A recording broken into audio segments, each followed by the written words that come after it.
대제사장 예수가 우리에게 있다 라는 제목으로 말씀을 드리겠습니다. 예수님이 이 땅에 오셔서 대제사장으로 사역하셨던 이 사역이 우리의 믿음의 내용에 정말 중요한 부분이기 때문에 성경은 계속해서 그렇게 강조를 했고요. 또 이 당시 청중들이었던 히브리인들, 유대인들에게 있어서만큼은 예수님이 왕으로 우리의 주인으로 오셨다는 것, 그리고 선지자로 오셔서 우리에게 하나님의 말씀, 하나님의 뜻을 알려주셨던 그것은 인정할 수 있겠지만, 예수님이 대제사장으로 오셨다는 이 사실이 그들에게는 참 믿기 어려운 내용이었습니다. 오늘 우리도 마찬가지였고요. 우리가 예수님을 믿는 데 있어서 예수님이 대제사장으로 오셨다는 이 사실이 여러분이 오늘 받게 되는 이 성찬의 의미 속에도 담겨 있고요. 대제사장으로 오셔서 우리에게 행하신 그 일이 어떤 일인가를 바로 알아야 여러분이 매일의 삶 속에 구원의 감격이 넘치고 하나님의 크신 사랑을 경험하고 살아가게 되실 줄 믿습니다. 그래서 지금까지 살펴본 대제사장, 이 예수님에 대해서 요점에 대한 얘기를 합니다. 또 그 요점에 대한 의미가 무엇인지를 함께 살펴볼 것입니다. 오늘 8장 1절에 보니까요, 지금 우리가 하는 말의 요점은 이러한 대제사장이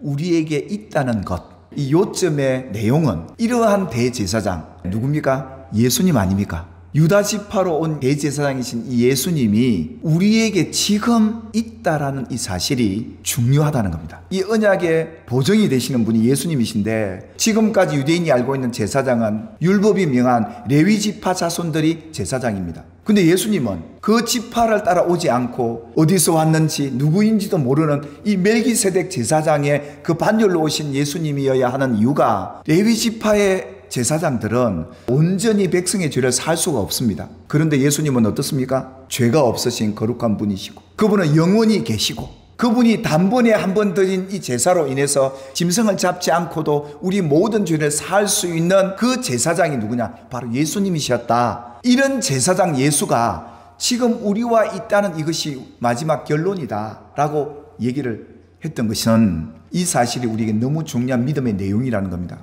지금도 예수님은 살아계셔서 여러분과 함께 계심을 믿으시기를 주님의 이름으로 축복합니다. 대제사장의 역할이 뭔데요? 죄의 문제를 해결해 주는 거잖아요. 우리는 끊임없이 죄 지을 수 있고 돌아서서 죄 지을 수밖에 없는 연약한 우리 힘을 아시는 하나님께서 우리와 함께 예수님을 언제나 두고, 그 예수를 통해서 이제는 과거, 현재, 미래의 모든 죄까지도 다 사함을 받고 죄에서 자유함을 얻게, 그 죄에서 구원해 주실 분이 지금 우리에게 있다는 이 사실이 얼마나 우리에겐 큰 다행이고 복음이고, 그분을 사모하는 이유도 바로 이런 거예요. 그래서 히브리서 11장 6절에 뭐라고 얘기를 하냐면, 우리가 하나님 앞에 나아갈 때 하나님의 기뻐하는 믿음은 딱 이 두 가지다. 첫 번째가 뭐였습니까?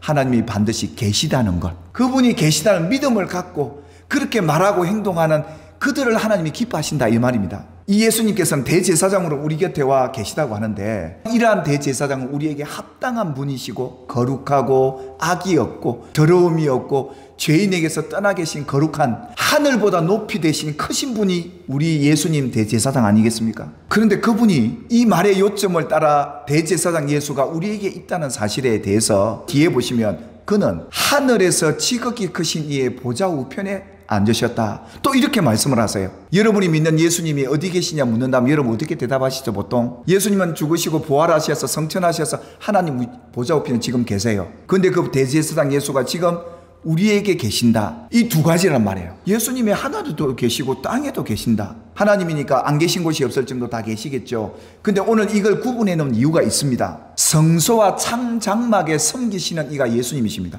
대제사장이요. 장막은 성전이고 지금 말한 것 같으면 교회입니다. 그래서 하나님이 함께 하겠다고 구약의 성도들에게 장막을 지어라, 성소를 지어라 이랬던 겁니다. 이 땅에 장막을 섬기는 이들이 우리만이 아니라 대제사장 예수도 거기 있다, 이 말이거든요. 우리가 하나님을 섬기고 하나님께 봉사한다고 그러는데, 하나님이 죄인된 인간의 제물을 받고 우리의 헌신을 받고 충성을 받는다는 이 의미가 여러분들에게 어떻게 와 계십니까? 하나님은 우리가 드리는 거 못 받으세요. 또한 하나님은 영이시고 거룩한 분인데, 그렇지 못한 우리가 어떻게 하나님께 드리는 이 헌신과 예배를 하나님이 받으신다는 겁니까? 그래서 예수님이 우리에게 있다는 겁니다. 우리만이 드리는 예배면, 예수가 빠진 예배, 예수가 빠진 헌신은 하나님 받으시지도 않고 못 받으세요. 대제사장의 역할은 이런 거 아닙니까? 백성들이 제물을 갖고 오면 이 제물을 잡아서 장만해서 제사장이 예배를 내야 하나님이 받겠다 했거든요. 이 이유 때문에 지금 이 장막을 섬기시는 분이 누구라고요?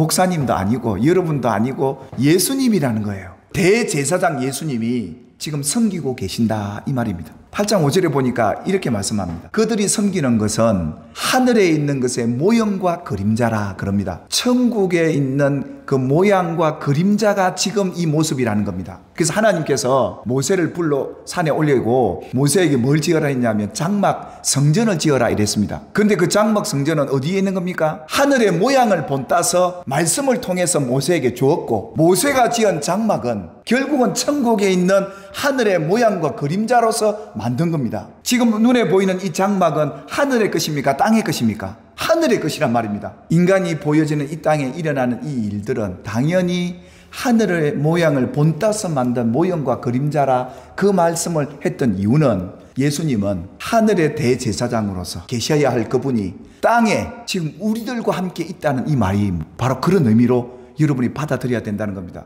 예수님이 마지막 십자가에 운명을 하실 때 성전에 놀라운 변화가 일어났습니다. 성전은 누구의 몸이죠? 예수님의 몸이잖아요. 근데 그 몸이 위에서 어떻게 해요? 휘장이 쫙 찢어져서 몇 개가 된 거예요? 2개로 나누어진 거예요. 그래서 누가복음은 이 성소의 휘장이 가운데로 쫙 찢어서 2개로 분리됐다는 걸 얘기하고 있고, 마태복음 27장에 보니까 예수님의 운명시 그 성소의 휘장이 위로부터 아래로 찢어졌다 그렇게 표현합니다. 이 성경의 기자가 보는 관점과 과정이 좀 달라요. 위는 찢어지는 과정이고 이미 찢어져서 나타난 현상이 마태복음 27장 51절 이 내용인데, 성전이 둘로 갈라졌다는 말은 예수님의 몸이 성전이니까요. 2개로 갈라졌다는 이 구조가 하늘에도 계시고 땅에도 계시다는 이 구조로 얘기를 했던 겁니다. 왜 그렇습니까? 예수님의 죽음이 예수님의 스스로 임의대로 된 것입니까? 하늘에서 이루신 하나님의 뜻이었습니까? 하나님의 뜻이었거든요. 예수님의 죽으심은 이미 하나님의 뜻을 갖고 온 거예요. 이 하늘과 땅의 구조가 결국은 다름이 아니라 하나였다. 결국은 우리가 천국 가면 모든 이들이 하나님께 예배를 드리고 기도의 찬양의 향기를 올려드리는 그 역할을 누가 하셔야 되느냐? 예수님 대제사장이 계셔야 그게 가능해진다라는 것을 이 땅의 그림자로 그렇게 십자가의 죽음을 통해 보여주신 것이다. 그 다음 절을 보시면 더 이해가 갑니다. 대제사장마다 예물과 제사를 드림을 위하여 세운 자니 그러므로 그도 무엇인가를 드릴 것이 있어야 할지니라. 백성들이 갖고 오는 제물과 그들의 죄를 하나님 앞에 올려드리는 그 일을 대제사장이 해야 되거든요. 그럼 이 땅에 어떻게 해야 될까요?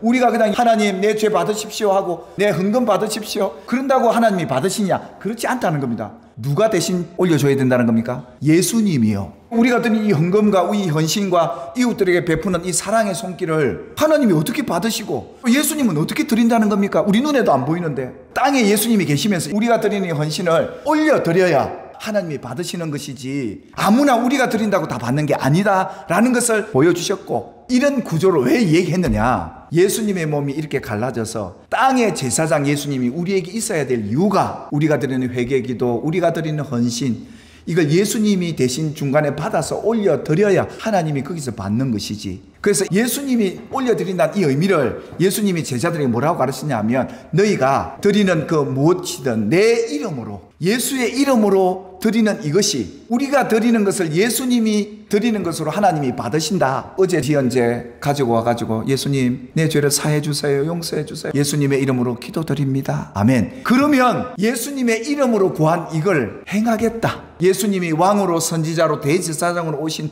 이 사역에 있어서 그분이 이 땅에서 떠나지 않고 우리와 계시면서 이 사역을 지금도 행하고 계시고, 이러한 대제사장 예수가 우리에게 있다. 지금 우리 곁에서 우리 모든 죄를 사하고 계신다.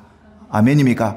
그 믿음으로 받으시면 이 땅에서 여러분이 드리지만 하늘과 연결된 거라는 겁니다. 여러분의 기쁨의 헌신과 회개와 그 섬김을 예수님의 손에 올려드려서 하나님이 받으시는 놀라운 복 있는 성도들 되기를 주님의 이름으로 축복합니다. 반드시 우리가 그를 찾는 자들에게 상 주시는 이심을 믿어야 한다는데, 예수님의 손에 올려드린 사람들, 예수님의 이름으로 하나님 앞에 드려진 것들, 이건 하나님이 반드시 계산하고, 어린 소자에게 냉수한 것을 대접한 것도 예수의 이름으로 축복을 해야 올리잖아요. 그러면 하나님이 그걸 딱 접수를 해요. 여러분이 드린 헌금을 목사가 예수의 이름으로 축복하고 하나님 앞에 올려드렸다면 그것은 하나님 앞에 철저히 계산되어서 올려진 것이기에 믿음으로 드린 여러분의 것들이 하늘에서 계산되는 복이 있게 되기를 주님의 이름으로 축복합니다. 여러분, 교회를 어떻게 바라보십니까? 거기에 수가 많이 모이든 적게 모이든, 예배당이 좋든 안 좋든, 거기에 하나님이 계시면 그곳이 천국이고 그게 교회인 겁니다. 그래서 예수님이 뭐라고 그럽니까? 내 이름으로 두세 사람만 모여도 나도 거기에 있다.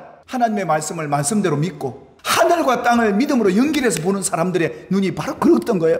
하늘과 땅을 연결시켜 줄 수 있는 예수님이 계시기에 그분 앞에 드려지는 이것이 얼마나 아름다운 것이고, 크든 적든 하나님 보실 때는 귀하다 이겁니다. 예수의 이름으로 복을 받게 되기를 주의 이름으로 축복합니다. 그러니까 다른 분들이 여러분 섬겼다고 누군가 여러분에게 축복하고 기도하잖아요. 이 기도는 누가 들으세요? 하나님이 들으신다는 거예요. 예수의 이름이 그래서 가치가 있고 능한 이름이고 구원의 이름이고 축복의 이름이고 영광의 이름이었던 것이죠. 사랑하는 여러분, 이웃들에게 축복하기를 멈추지 마세요. 예수 이름으로 남을 축복하는 여러분이 되시기를 주님의 이름으로 축원합니다. 우리 성찬을 이루고 있는 이 모습을 누가 보실까요? 우리 주님이 보시게 했잖아요. 그리고 여러분이 이 잔과 떡을 받을 때 그냥 먹고 마실 게 아니라 예수님이 내게 주신다. 주님, 내가 죄인입니다. 주님, 내가 오늘 이 성찬을 받고 미움을 이기게 해 주옵소서. 예수님, 내가 교만합니다. 교만을 이기게 도와주십시오. 이런 믿음의 기도를 주님이 들으시고 그 믿음의 기도대로 죄를 이기게 하실 것이고 죄에서 자유케 할 것이고 주님이 여러분 안에 와 계시다는 것이 확신되는 믿음의 자리가 되기를 주님의 이름으로